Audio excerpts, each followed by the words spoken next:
Have you ever wondered how a 6-year-old child can possess enough wisdom to completely transform an adult's perspective on life, purpose, and happiness? What you are about to discover happened on a quiet Thursday afternoon in Atherton, California, when Canon Curry said something that left his father, Steph Curry, completely speechless and forever changed his understanding of what truly matters in life. In that exact moment, Steph was sitting in his living room, staring fixedly at the phone that wouldn't stop ringing with calls from agents, journalists, and advisors, all wanting to discuss the Warriors' early playoff elimination. The weight of public disappointment and unmet expectations had settled on his shoulders like heavy fog that wouldn't dissipate even inside his home. To understand how the innocent wisdom of a child can illuminate the darkest corners of an adult's soul, we need to go back to a week that had tested not only Steph's skills on the courts, but his faith in himself as a player, leader, and father. It was possible to feel the tension that had settled in the Curry household like an unwelcome visitor who refused to leave. The familiar smell of morning coffee mixed with the aroma of pancakes that Isha prepared couldn't mask the heavy atmosphere that Steph had been carrying with him since returning from the trip.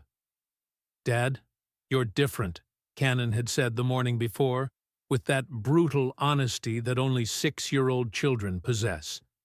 His words cut deeper than any sports criticism Steph had read in recent days. Sometimes the deepest truths come from the purest hearts, Steph thought, watching Canon play in the backyard through the window, his crystalline laughter contrasting painfully with the somber silence that had taken hold of paternal thoughts. Naturally, this leads us to realize something devastating about how public success can create private prisons. Steph Curry, the man who had inspired millions with his contagious joy on the courts, was fighting against an internal darkness that threatened to consume exactly what had made him special: his ability to find joy in the game and in life. The playoff elimination hadn't been just a sports defeat. It had been a cruel mirror reflecting all the insecurities that Steph kept carefully hidden. At 36 years old, every mistake on the courts transformed into an existential question about relevance. Every media criticism echoed as confirmation of fears about losing a step. Every worried look from Isha reminded him that he was carrying too much weight alone. "Steph, you barely touched dinner yesterday," Isha had mentioned gently the night before. And Canon asked why Daddy doesn't laugh at his jokes anymore. How painful it is when we discover that our internal struggle is leaking to those we love most. Steph had spent 2 decades building a reputation for tireless positivity, but now felt as if he was betraying not only the fans, but his own family, by failing to maintain that luminous energy that had always characterized him. Canon, however, had inherited more than just his father's athletic genes. At 6 years old, he possessed an emotional perception that frequently surprised adults around him. He noticed when Steph forced smiles, when his laughter sounded hollow, when his hugs carried extra weight of worry. "Why do you keep looking at the ceiling at night, Dad?"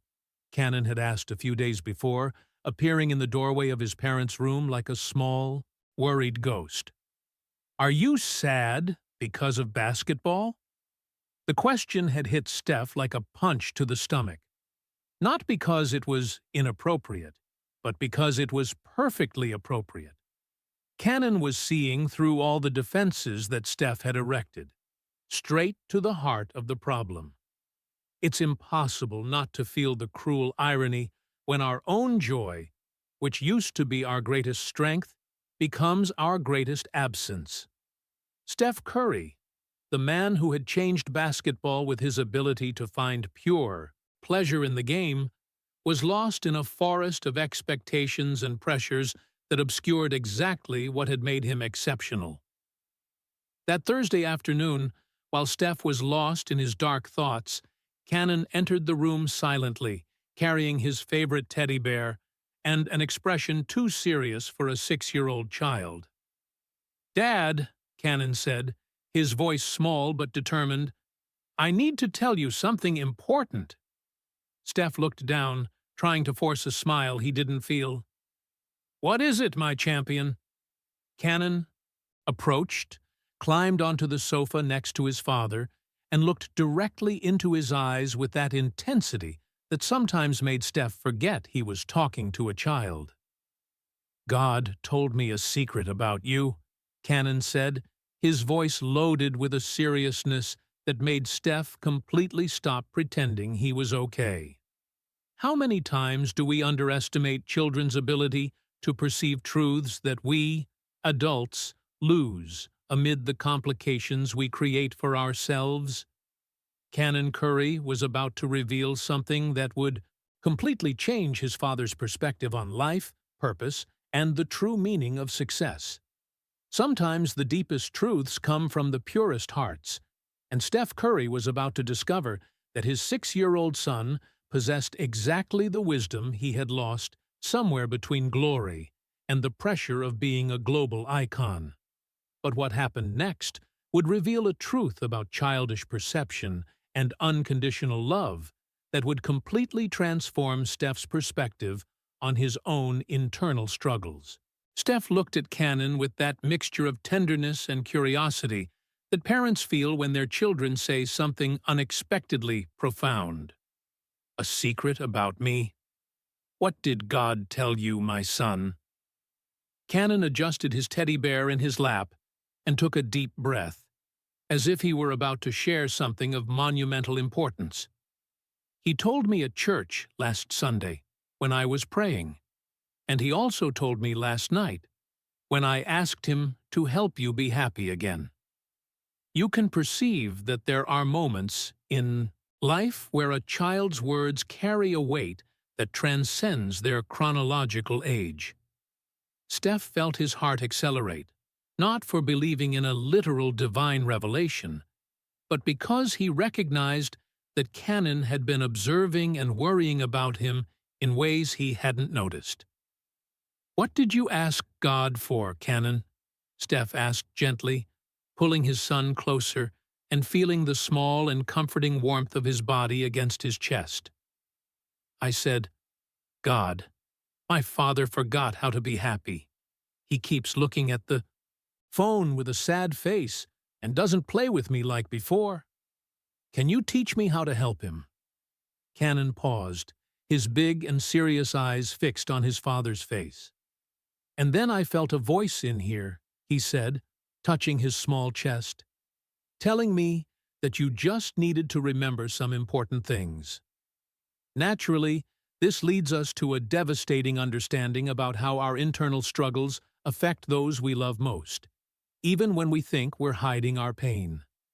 Canon had transformed his concern for his father into a spiritual mission, seeking in his childish faith the answers that Steph couldn't find. "What important things, my love?" Steph asked, his voice slightly choked with emotion from realizing that his 6-year-old son had been carrying worry about his well-being. Canon stood up on the sofa, reaching his father's eye level, and placed his small hands on Steph's bearded face. "First, God told me that you forgot why you started playing basketball. He said that before you played, because it made you happy, not because people on television talked about you." The observation hit Steph like lightning on a clear day. How had a 6-year-old child managed to identify exactly the core of his existential crisis? It was true. Somewhere along the years, the pure pleasure he felt playing had been gradually overcome by expectations, pressures, and the constant need to prove his worth. "And second," Canon continued, his voice gaining the confidence of someone who completely believes in what he's saying, "he told me that you get sad because you think disappointing people is worse than disappointing yourself. But God said, that's wrong. It's impossible not to feel the impact of a profound truth when it comes wrapped in the absolute simplicity of childish words. Steph felt tears forming in his eyes, not of sadness, but of recognition. His son had diagnosed with surgical precision what he had been trying to understand for weeks. "How did you know that, Canon?" Steph asked, genuinely impressed with his son's perception. "Because I watch you, Dad," Canon replied, with that direct honesty that characterizes children. "You get happy when you play with me in the backyard, but you get sad when you look at the phone and see people talking about basketball. Before you used to sing in the car, now you stay quiet. Before you laughed at my silly jokes, now you only smile with your mouth, not with your eyes." How humbling, and at the same time comforting it, is to discover that a child knows us better than we know ourselves. Steph was realizing that Canon had developed an emotional observation system more sophisticated than any professional psychological analysis. "And there's more," Canon said, now sitting back on his father's lap. "God told me that you think you're not a good father because you worry about adult things. But I want to tell you a secret too. You're the best father in the whole world, even when you're sad." The tears that Steph had tried to contain finally began to roll down his face. "Why do you think that, my son?" "Because you always hug me when I need it. You always listen to me when I talk. You play with me even when you're tired. And when I have nightmares, you stay with me until I'm not afraid anymore," Canon said, listing each reason with the seriousness of someone presenting scientific evidence. "Bad fathers don't do those things." How many times do we lose ourselves in destructive self-criticism, while those who matter most see value in us that we can't even see? Canon was offering Steph an external perspective on his own fatherhood that contrasted completely with the internal narrative of inadequacy he had been feeding. "But what did God say I need to remember?" Steph asked, now completely involved in the conversation and genuinely curious about what wisdom his son had absorbed. Canon smiled for the first time since the conversation had begun, a radiant smile that illuminated his entire small face. He said, "You need to remember that playing basketball is the same as playing with me in the backyard. You do it because you love it, not because other people are watching." "And how can I remember that?" Steph asked, realizing he was genuinely seeking life advice from his 6-year-old son. "It's easy, Dad," Canon said, jumping off the sofa and running to the window that overlooked the backyard. "Come play basketball with me now. Not to train, not to get better, just to have fun, like we used to do." Sometimes the deepest truths come from the purest hearts, and Canon Curry was about to teach his father a lesson about rediscovering joy that no coach, psychologist, or mentor had managed to convey. That the cure for excessive complication is frequently a return to the original simplicity that made us fall in love with the activity in the first place. No one could imagine that this moment would be the turning point that would completely redefine how Steph Curry understood success, purpose, and life's true priorities. Steph looked at Canon standing by the window, pointing to the basketball hoop in the backyard with the excitement of someone who had just discovered the solution to a complex problem. But before getting up, Steph felt he needed to hear the rest of what his son had to say.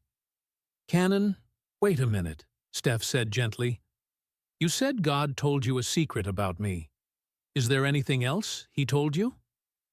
Canon came running back to the sofa, climbing up next to his father again with that adorable seriousness that characterized his most important moments.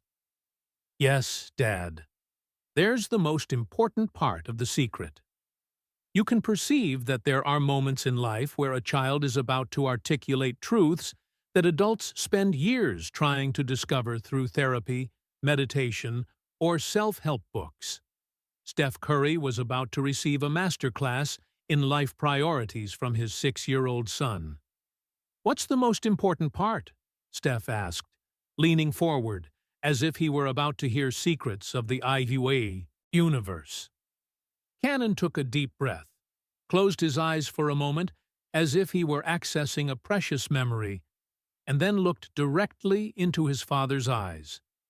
"God told me that you forgot the most important thing about why you play basketball." "And what's that most important thing?" "You don't play for the people on television, Dad.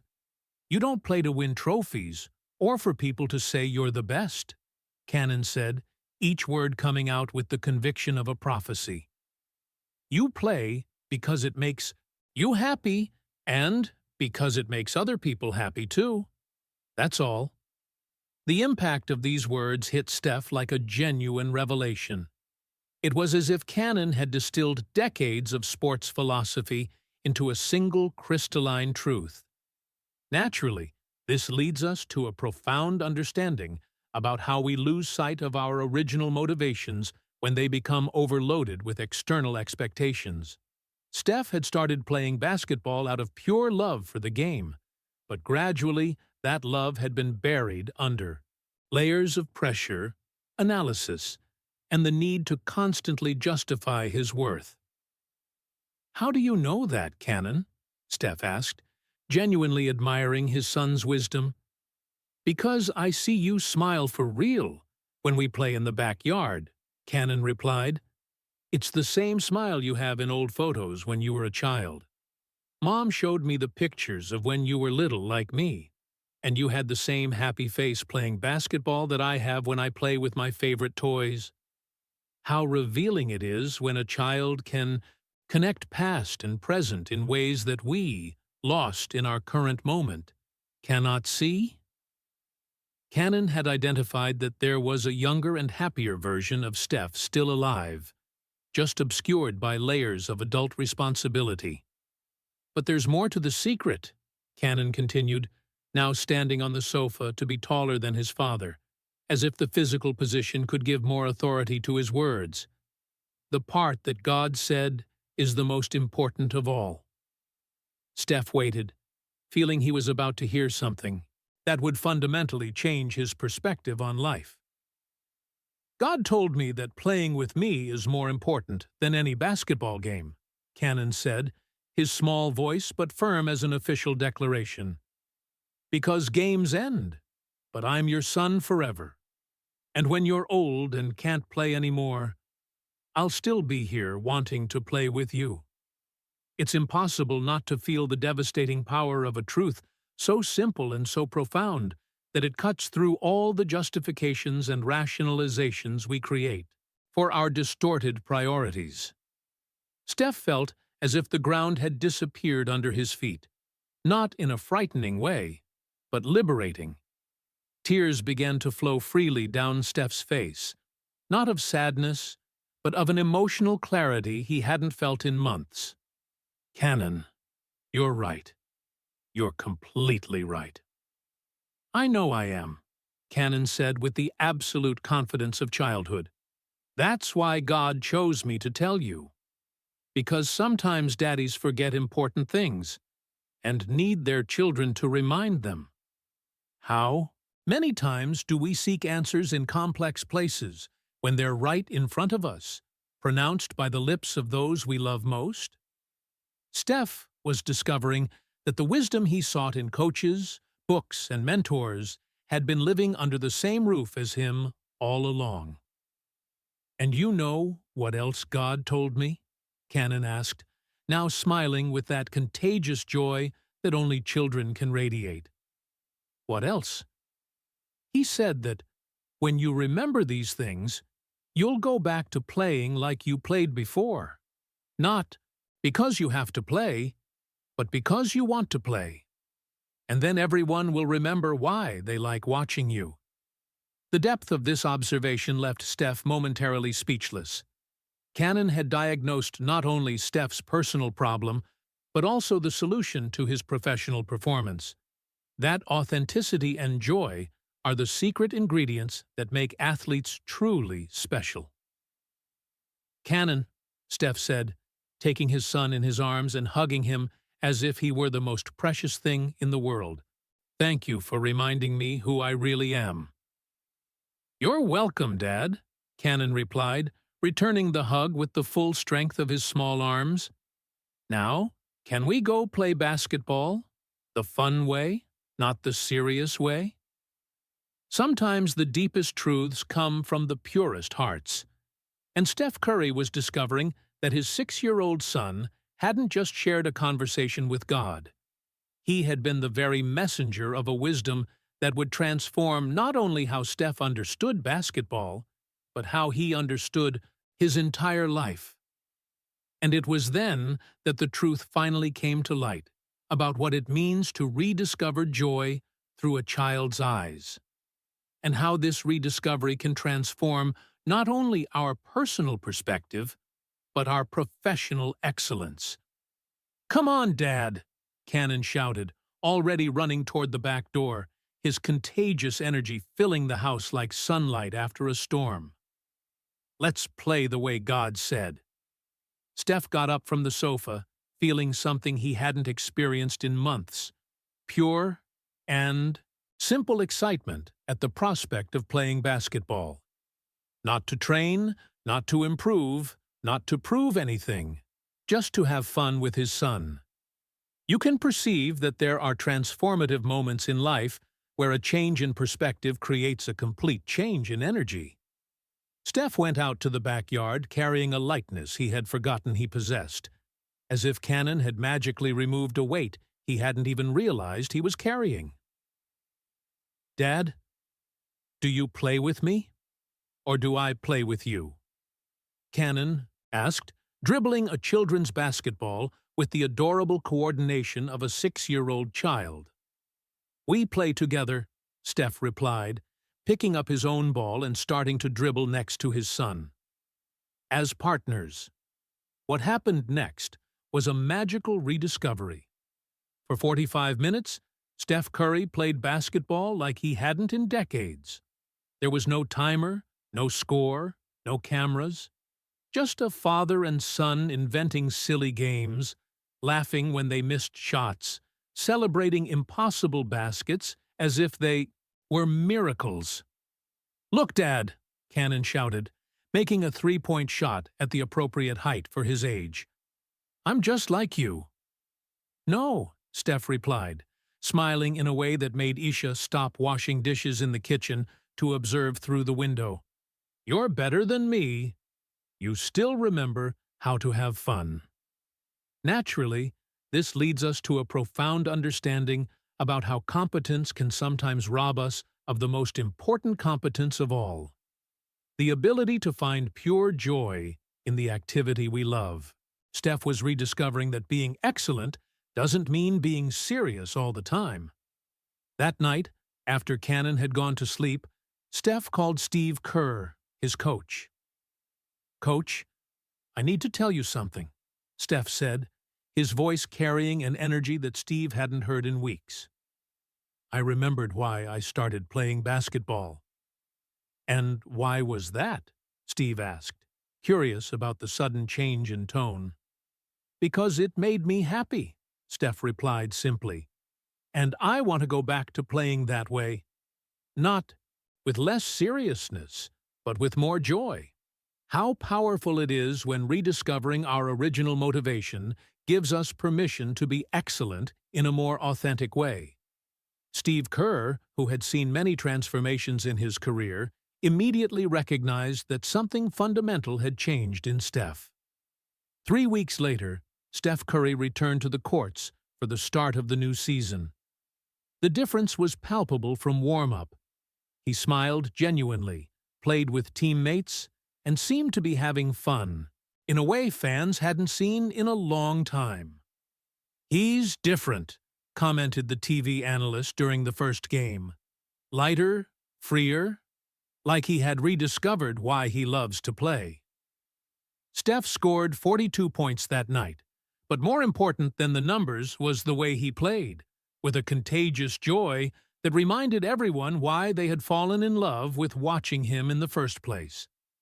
After the game, during the press conference, A reporter asked, "Steph, you seem to have found something during the season break. What changed?" Steph smiled, thinking of Canon watching at home. "I had a very special conversation with my son. He reminded me that playing basketball should be fun.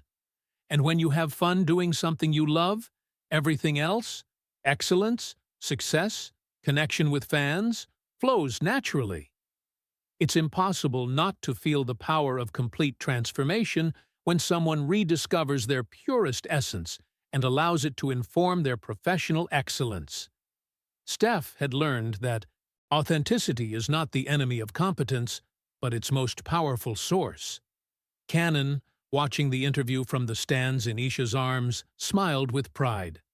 "Mom, Daddy remembered what God told me." "And what did God tell you, my love?"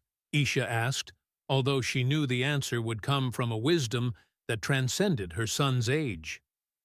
"That Daddy is better at everything when he's happy," Canon replied with the absolute simplicity of truth. "And that being happy is easier than he thought." 6 months later, Steph Curry was having one of the best seasons of his career, not just in terms of statistics, but in terms of impact and influence. His renewed joy on the courts had inspired a new generation of young players to rediscover the pure pleasure of the game.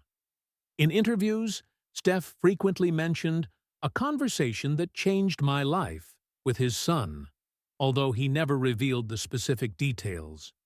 But those who knew him well could see the difference. He had found the perfect balance between professional excellence and personal joy. One night, while putting Canon to bed, Steph said, "Thank you for teaching me that conversation with God, my son." "Dad," Canon replied sleepily, "do you want to know a secret?" "Of course." "God didn't tell me anything," Canon said with a mischievous smile. "I just said that because you were sad, and I wanted to help you. But everything I said was true, because I know you better than anyone." Steph laughed, hugging his son with a mixture of admiration and unconditional love. "Then you're even wiser than I thought." "I learned by watching you, Dad," Canon murmured, already almost asleep. "When you're happy, everyone gets happy together." Sometimes the deepest truths come from the purest hearts. And sometimes, when we lose our way amid the complications of adult life, we just need the simple wisdom of a child to remind us that joy is not a luxury. It's the foundation on which we build our best version of ourselves. Canon Curry had taught his father that being extraordinary doesn't mean sacrificing happiness, but finding a way to be happy that is, in itself, extraordinary.